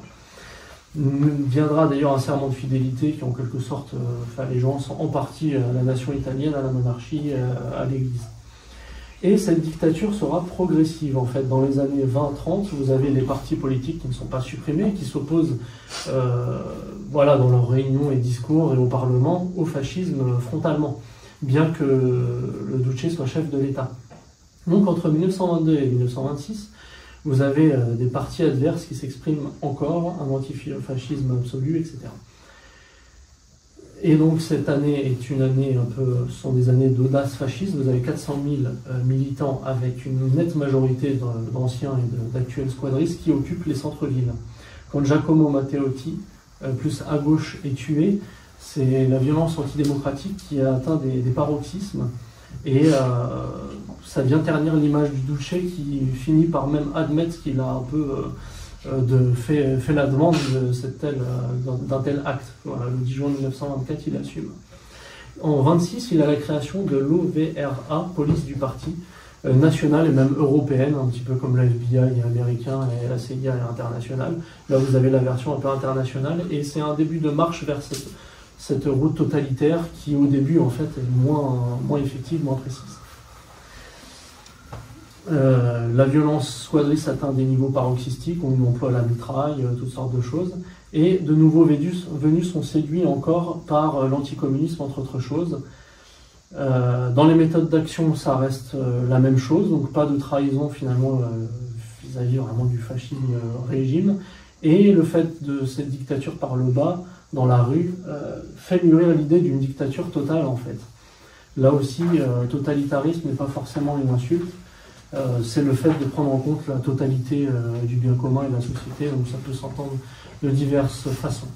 Vous avez également la MVSN, Milice volontaire pour la sécurité nationale, qui est fondée en 1923 et qui est la garde rapprochée de Benito, là aussi, qui empêche le grévisme entre autres choses, soit toujours une sécurité de terrain, qui a les mêmes principes, même influence sur la romanité, enfin toutes ces thématiques sont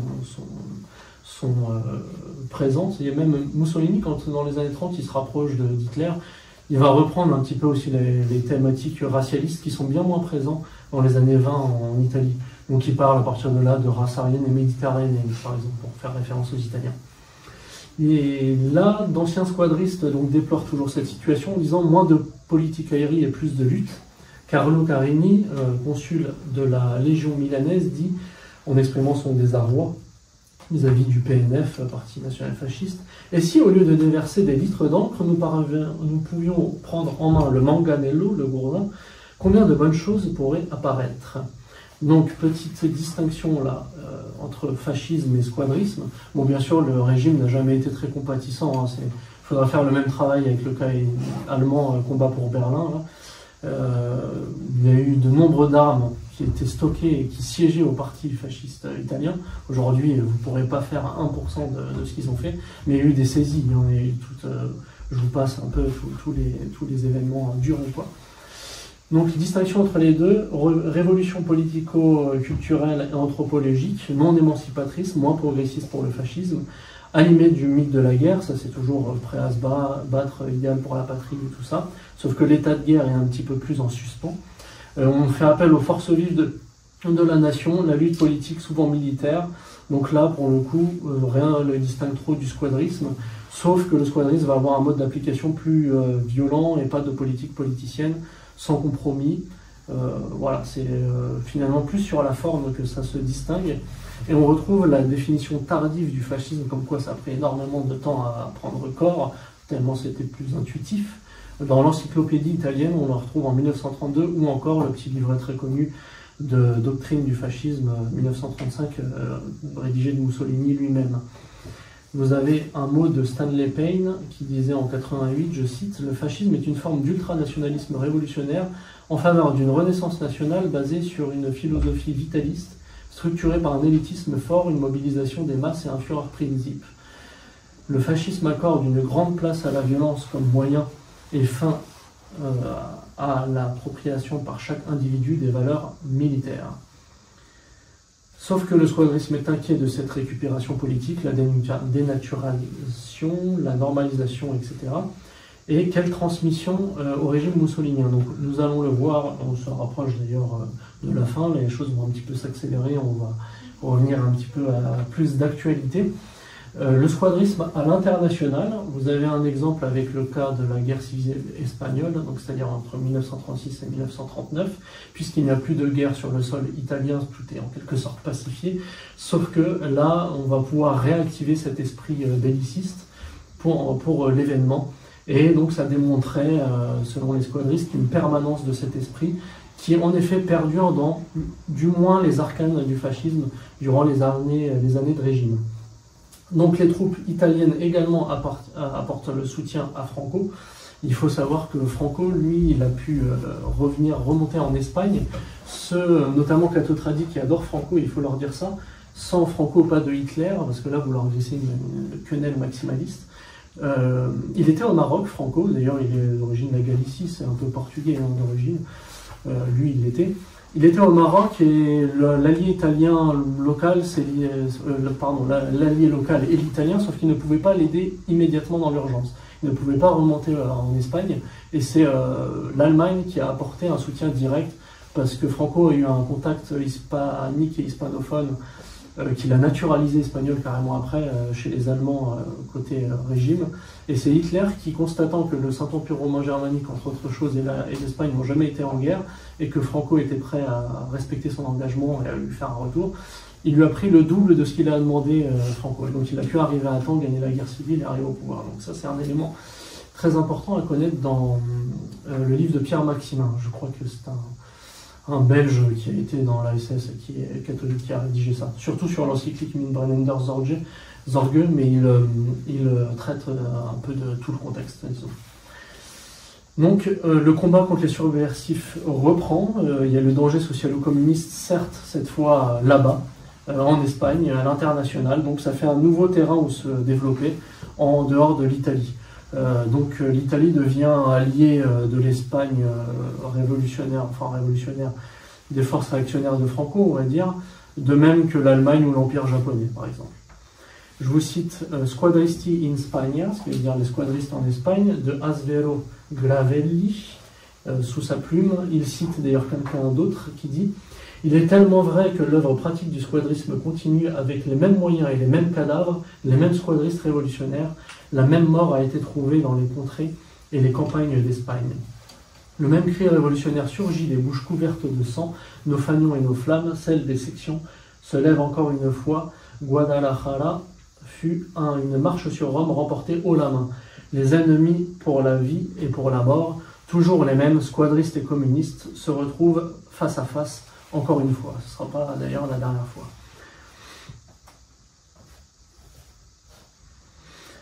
Je passe aux années 30, donc je vais parler de fascisme monarchique juste avant avec les années 20, et maintenant c'est plus un fascisme républicain, période marquée par deux choses, la guerre en Éthiopie et le rapprochement avec Tonton, avec Adolf Hitler. Donc là c'est moi j'ai cité Tonton, donc la conférence est réussie, quoi que je dise après, hein. C'est le mot-clé, le joker. La guerre en Éthiopie a été un peu une surprise pour les Italiens, parce qu'ils ont été colonisés en fait par les Anglais juste avant et donc armés par les Anglais. Ce qui fait que ces Africains n'étaient finalement pas si faciles à prendre.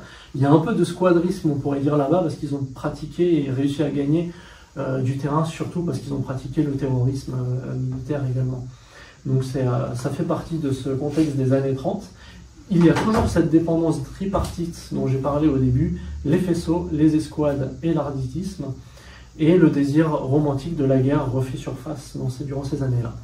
Vous avez un homme secrétaire qui est nommé pour propager l'homme nouveau, Achille Starace, qui est un ancien RAS squadriste de Trente, la ville, et par contre a propagé des choses peut-être un peu loufoques, ça a peut-être moins fonctionné que dans le cas allemand, même si lui s'en inspirait, où il disait que certaines choses qui étaient prises par les Italiens étaient pour les sous-hommes, telles que le café, parce que c'est un peu une pratique, je sais pas, des entreprises américaines probablement. Même les pâtes, carrément, et l'utilisation du lei. En italien, vous savez qu'on vous voit avec la troisième personne du singulier, dit au féminin. Ce qui est d'ailleurs une modification assez contemporaine, puisqu'avant, ils avaient le vouvoiement, comme les Français, et même les Espagnols, c'est pareil. Sauf que maintenant, c'est comme très médiéval, on va dire, c'est perdu. Mais ce vouvoiement avec le L est vu comme débilitant et féminisant. Donc c'est un truc de dégénéré pour lui. Il y a un petit côté Übermensch, essayer de créer ça, mais bon, ça a peut-être moins fonctionné que le cas allemand. Où, là aussi, il y avait un peu du complotisme nazi. D'ailleurs, l'industrie du tabac, les Allemands, comme ça venait des États-Unis, on disait que c'est le sous-homme qui l'utilise. Bon, je suis en partie d'accord avec la dialectique, hein, mais c'est amusant. Donc l'héritage squadriste durant le Ventennio. Toujours ce Asvero Gravelli ne démord pas. Ils rejoignent la milice et déplorent en fait de la part du régime un genre d'autoritarisme conservateur. Pour lui, le mussolinisme fait en partie penser à un style un peu Primo de Rivera, père, qui a été dictateur et qui est le père de José Antonio Primo de Rivera, phalangiste, contre cette culture révolutionnaire qu'il affectionne tant. Il lance l'universalisation du squadrisme pour ordonner les mouvements depuis Rome et à échelle européenne. Donc il est le référent un peu à l'étranger, s'entend très bien avec les Allemands, bon propagandiste, et il convaincra le Duce de lancer un média politique, la revue Ottobre, c'est-à-dire octobre, et qui rend hommage en fait à la marche sur Rome qui a eu cours durant ce mois, et dont il fête les 10 ans de fascisme à ce moment-là, ou de squadrisme plutôt. Sa maison d'édition éditera des jeunes et des vieux squadristes rejetés du parti, entre autres choses, un peu tous les rebuts, les parias en quelque sorte. Cependant, ces bonnes relations vont le maintenir, et notamment auprès des Allemands, sauf que ça inquiète Benito, qui le fera grand remplacer par Eugenio Koselki, qui est un peu plus vieux, plus fiable, et moins germanophile, ou du moins qu'il assume moins. Donc voilà, Mussolini était plutôt rassuré. Les années 30 incarnent la svolta, on l'appelle comme ça, c'est le virage en fait, le tournant autoritaire entre autres choses. On calque plus sur le modèle des SS, on s'inspire un peu plus de ça, même si finalement les fascistes italiens ont pris le pouvoir 10 ans avant, donc ils ont aussi influencé et préparé le terrain, ils sont une référence, hein, mais là on s'inspire un peu plus de l'Allemagne. On accuse en fait la monarchie, la royauté italienne d'alors, d'avoir empêché la révolution fasciste de se faire jusqu'au bout. On retrouve des hiérarques, le noyau dur de la fondation, Starace, Farinacci, Balbo, Botaille. Le fascisme, régime, comme je disais, vantera toujours à partir de là le squadrisme. Il est réactivé en interne, à l'international, dans la culture du régime, dans la propagande du régime, et un côté maximaliste aussi, et sans qu'on en dépeigne des tableaux mauvais comme des gens qui ne sont pas allés jusqu'au bout, ou alors des défaites, des choses comme ça. Il fallait que ce soit parfait, on va dire. Comme je disais, Piazzesi, lui, avait été impressionné et choqué un peu de toutes ces choses-là, avec même l'huile de ricin, à ne pas confondre avec l'huile de ricin, hein, bien sûr.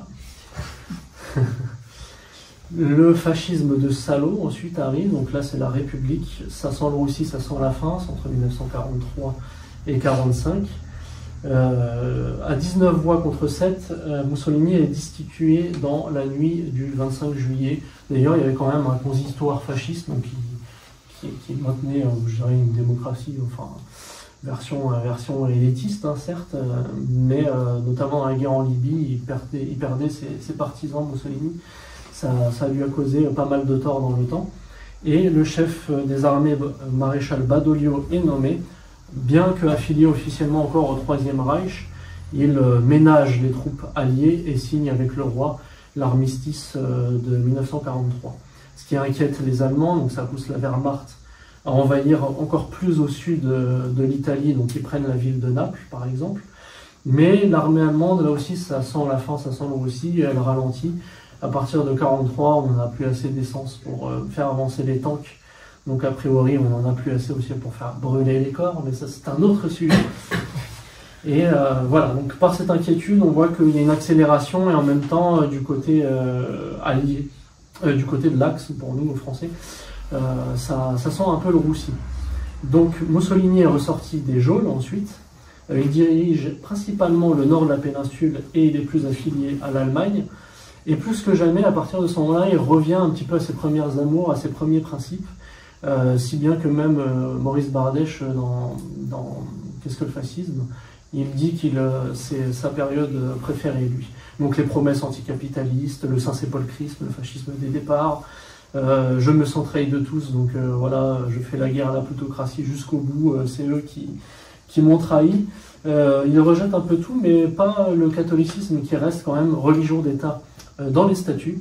Et le dernier moment statutaire vécu du squadrisme officiel, on va dire, avec les Brigate Nere, de même qu'il y a les Brigate Rosse, les Brigades Noires et les Brigades Rouges, c'est en juin 1944, où elles sont commandées par Pavolini, chef du parti fasciste républicain.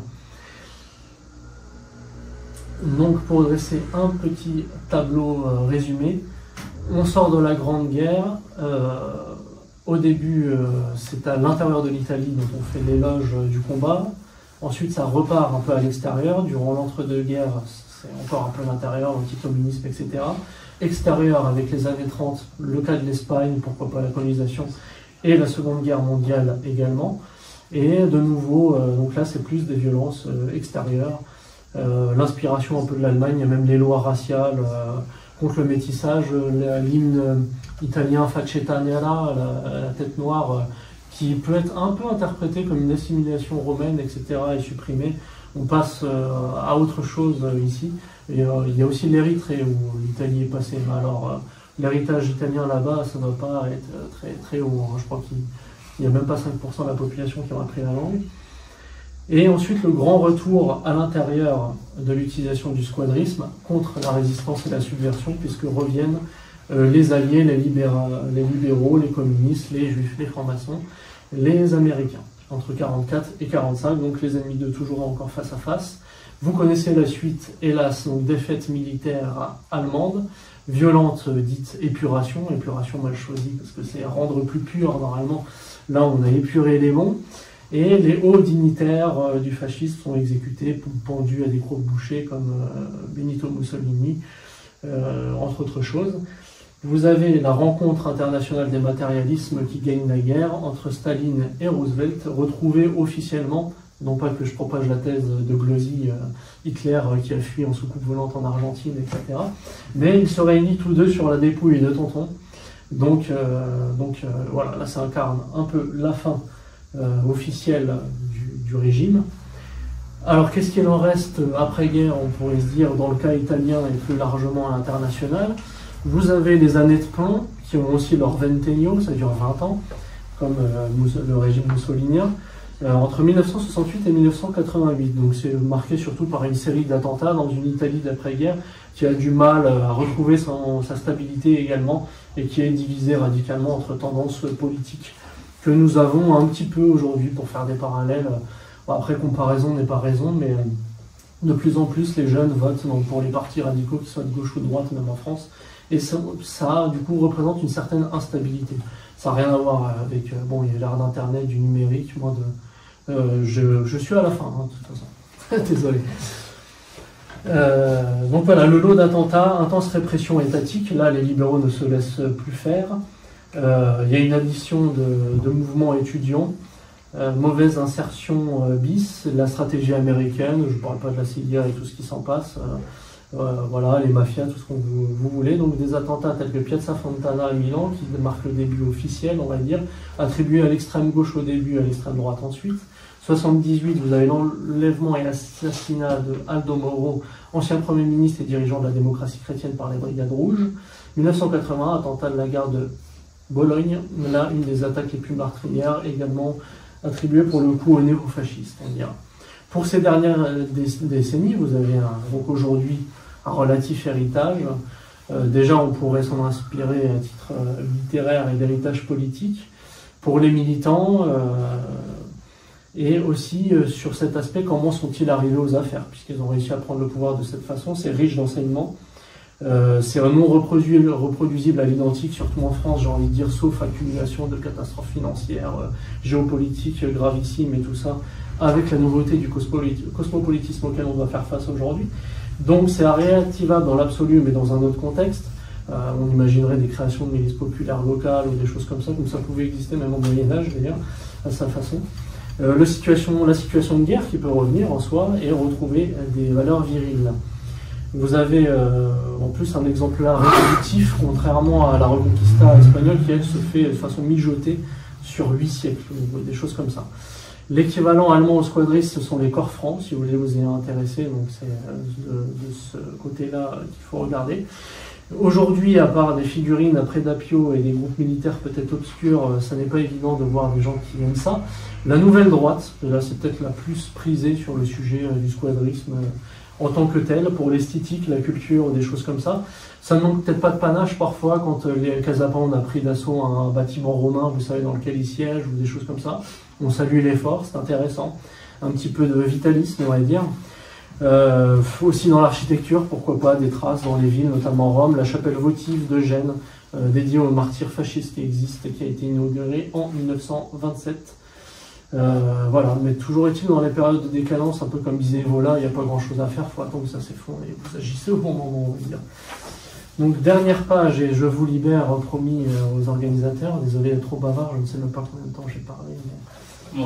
Bon, ça va, ouais, bon, c'est pas 2 heures, quoi. Pas de violence, voilà, donc je disais, oui, c'est Gabriele Adinolfi aussi, du côté de la nouvelle droite. Et l'héritage donc squadriste se mélange un peu avec l'héritage fasciste, c'est pour ça que c'est pas évident de distinguer toujours. Et comme dirait Bardèche, dans l'après-guerre, c'est presque les autres continents, puisque comme il y a le tribunal de Nuremberg qui interdit le fascisme en Europe et dans l'Occident, on a en Allemagne, et puis bon, par extension, quoi. On a du mal, donc c'est plutôt des régimes nationalistes qui l'ont été, voilà, dans les pays exotiques, dans le tiers-monde, on dirait, de façon su ou non su. Et en politique officielle, après-guerre, il y a une intégration au jeu démocratique sans rejeter les fondements, il y a toujours l'autoritarisme. Ceux qui ont échappé à la purge, à la répression, il y a des anciens qui ont survécu et qui ont réussi à se réorganiser sous la bannière du MSI italien, qui est fondé en 1946 par des partisans directs, des vétérans de la République sociale italienne. Le grand nom laissé, c'est Giorgio Almirante, un des fondateurs qui devient secrétaire national en 1968 et resté à la tête du parti jusqu'en 1987. Il n'y a pas d'équivalent en France, même Jean-Marie Le Pen, je veux dire, ça ne va pas être marqué à ce point-là. Vous avez également Alessandra Mussolini, qui est sa petite fille, qui donc a marqué bien les esprits dans sa carrière politique, puisqu'elle ne renie pas, hein, là c'est très différent de la France, c'est un peu un contre-exemple de Marine Le Pen, et elle a été élue députée européenne, par exemple. Elle avait pu avoir un peu de place dans les différents partis, pas forcément MSI qu'il y avait. Également, aux côtés de Silvio Berlusconi, mais qui lui, je veux dire, il dit accepter l'héritage de façon de papier. Hein. Quand il a fallu le trahir, il l'a trahi comme tout le monde. Et on a un peu ce fascisme-là qui serait un peu comme en Argentine, le post-péronisme. Tout le monde est péroniste en Argentine parce qu'il y a un côté patriotique et anti-empire américain. Tous les partis se le disent, un petit peu comme en France, tout le monde est gaulliste alors qu'ils sont même pas souverainistes ou quoi. C'est un peu le mot qui passe partout. Bah là, vous avez un peu de ça chez les gens comme Berlusconi ou des choses comme ça, quoi. Quand ils font Il Popolo della Libertà 2009, il enterre le fascisme historique. Qu'on fasse pas trop de parallèles aussi avec Meloni et le vague populisme sans conséquence. Finalement, c'est libéral, donc ils ont besoin d'immigration, ils la maintiennent, rien ne change, etc. Vous avez Roberto Fiore qui est un petit peu un Ivan Benedetti italien, à la tête de Forza Nuova, qui est assez proche de l'anti-UE, anti-immigration, catholicisme intégriste et tout ça. D'autres partis tels que Fronte Nazionale, Ordine Nuovo, c'est-à-dire Ordre Nouveau, ou les mouvements identitaires qui existent et qui peuvent peut-être s'inspirer un peu de ce squadrisme réactualisé. En conclusion, mettez à profit ces choses-là. Révolte communautaire doublée d'une représentation politique dans les rues, avec des cadres, des militants. C'est possible en cas d'urgence extrême, comme je disais, car l'homme dépend d'un contexte. Sans squadriste, sans faisceau, sans Arditi, pas de Mussolini. Mussolini aurait pu exister, mais il n'aurait aucun soutien. Donc voilà, on ne peut pas tout faire nous tout seuls avec nos petits bras. Un peu comme sans France catholique, pas de Sainte Jeanne d'Arc. Hein. Jeanne d'Arc, elle revient, on la brûle immédiatement sur le bûcher parce qu'elle contrevient aux principes républicains et autres. Pour le cas allemand, il faudrait faire ce travail également, comme je le disais. Donc vous avez le livre de Goebbels qui montre que c'était un combat dans la rue, pas du tout favorisé par le régime, etc. Que même Hitler a fait faire les élections au moment où il était en partie dans le régime et qu'il savait que ça allait réussir. Donc c'est pas vraiment une victoire électorale démocratique comme s'imaginent trop les autres. Et c'est dans l'entre-deux-guerres allemand un équivalent avec la révolution conservatrice qui est peut-être plus bien assis sur ses bases que le cas italien, mais très similaire. Défaite de Versailles, République de Weimar dégénérée, l'unité nationaliste du 19e siècle qui subsiste, la remise en question des différents mouvements. En fait, vous avez des néo-païens racialistes allemands, des Prussiens, plus en faveur de l'Empire, des jeunes monarchistes, les nationaux-socialistes qui sont un des mouvements de ce grand panel. Et je trouve ces sujets très passionnants quand on s'y penche, avec la haute émulation de pensée qu'il y a pu avoir. Au-delà du corps franc, vous avez la garde roumaine de Codreanu, par exemple, et les traits communs dans ces différentes périodes des années 30 avec les différentes réactivations. D'abord rattaché à D'Annunzio Fiume, on peut le voir à trois niveaux, la guerre civile, le Ventennio Nero et la République sociale italienne, historiquement le rattachement de ce squadrisme. Voilà. Arrive après la Première Guerre mondiale, réussite décisive sur le terrain, altérée par le régime, ensuite réutilisée dans sa propagande politique. Hostile aux patriotes autrichiens et à la subversion rouge interne pour des raisons tout à fait contextuelles. Et l'organisation locale des RAS se sépare du pouvoir central au début avant d'être attachée. On aime bien avoir les méthodes propres, il y a l'éloge de la virilité, de l'humour, de la camaraderie, on dit qu'on aime les femmes, il y a toute une série de petits détails dont je ne vais pas forcément parler.